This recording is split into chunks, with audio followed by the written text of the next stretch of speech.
Hello, welcome to our 3 sponsored hands-on video with the LG G2. Now, this phone is interesting and has caught some attention because it is the first phone to have controls on the back. Now, LG has clearly thought about this, actually, and although some people have sort of questioned the logic of having buttons on the back, I can actually see why they've done it. For example, it is actually quite nice to adjust the call volume while you're on the call without having to fumble around the side. Now, I've done that loads of times with my phone, and I've always found it to be a problem, and it's just not here. That's a much easier way of doing things. Now, obviously, the buttons on the back mean that the phone doesn't have buttons on the side. And that means that there's no way to turn it on, or at least not visibly. But in fact, the solution to that is rather clever. You simply double tap the screen, and on it comes. And also, if you double tap the screen again, the phone goes off into standby. That's actually a really elegant solution and a really nice way around using a button.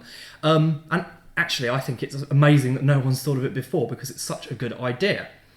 So what else do I like? Well, physically, this phone is actually very nice indeed. If you look at the design, it's got a nice glossy look. It is a fingerprint magnet, I will give it that, but what phone isn't these days? It feels really nice in hand. It's got about the right weight for a phone of this size. The screen is big. There's an LCD IPS panel in here, and LG is very proud of it because it's one of the first that has a very, very minimal bezel to the left and right.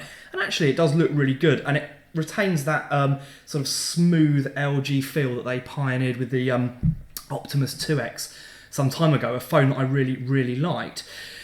What else is interesting about this? Well, it's got a SIM tray that you have to pop out with a pin. That's getting more and more common, but of course the battery isn't accessible and you can't remove the back of the phone.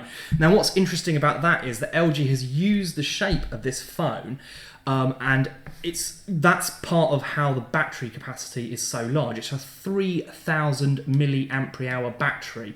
And that's quite impressive, and that's actually nearly as much capacity as you get in a Galaxy Note 2, and that is a much bigger phone. The difference obviously here is you can't access it, but also the battery is a slightly different design. It's got a step on the edge which enables them to have more capacity. It's not the sort of battery that you're familiar with seeing, but because it's built in, it doesn't really matter, and that's a really nice idea. But while we're talking about battery, it's not just about the capacity of the battery itself that's important, because a high-resolution screen will always drain more power than a low-resolution screen. What is interesting is that this is the first phone to use something called GRAM. And what the idea here is that if you're doing something where an image is retained on screen for a long period of time and it doesn't move much, traditionally in a phone, apparently the graphics memory would be dealing with that and your GPU would be running and using power. But what LG has done is use this GRAM, and that enables the screen to display an image for a long period of time but use much less power. They say on a static image as little as 25% power over rivals, and they reckon that equates to a 10% saving over all use of the phone, now, which is pretty good. LG told us they think it's got a good day and a half to 2 days life in it, and that kind of fits with my experience of phones with 3,000 milliamp hour batteries, but of course it really depends on how you use the phone, and everyone's usage is different. Now, I mentioned that you can double tap the screen to turn it on and double tap it again to turn it off, and that works very well. There are also other gestures. 3 fingers in the display enable you to multitask between a set number of apps. Now, the maximum is 3, but what you can do is you can be in, say, the gallery, swipe over, open up Chrome, swipe over, and then open up another app. And then you're able to switch between all those apps really easily, and you can see what each of them's running. It's a nice little alternative to the standard Android multitasking, and that's actually quite a cool feature, and I rather liked it.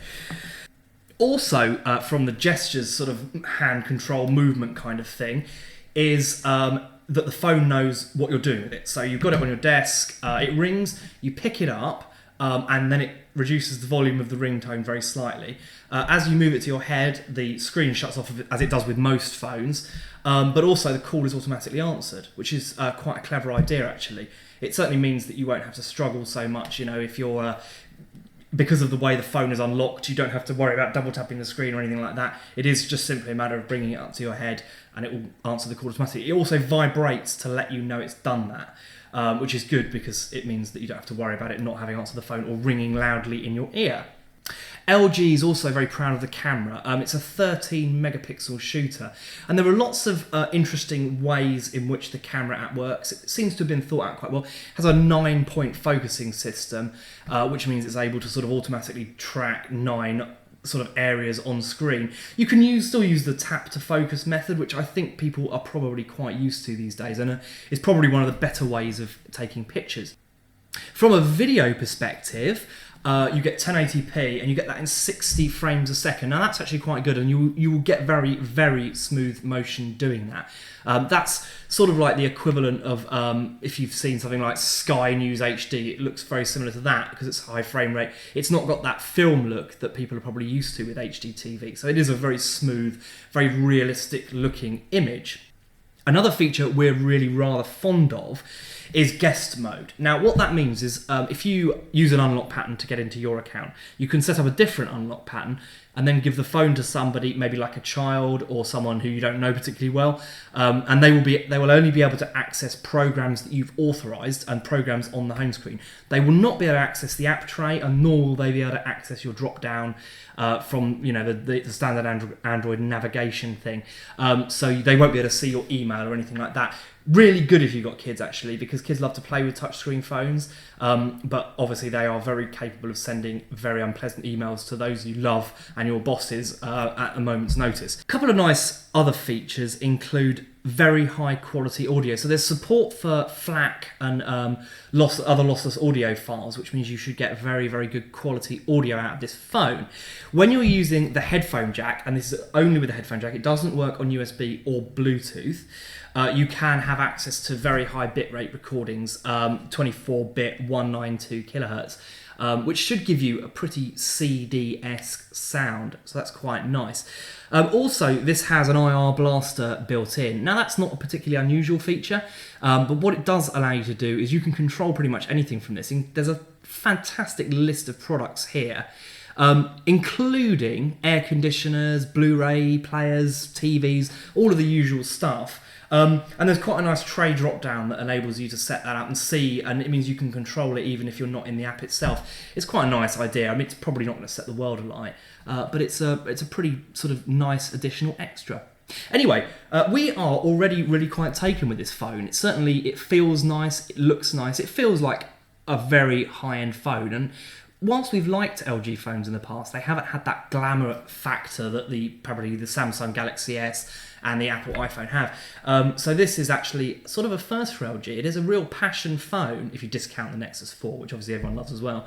But it is a solid phone, and we look forward to reviewing it in full very soon.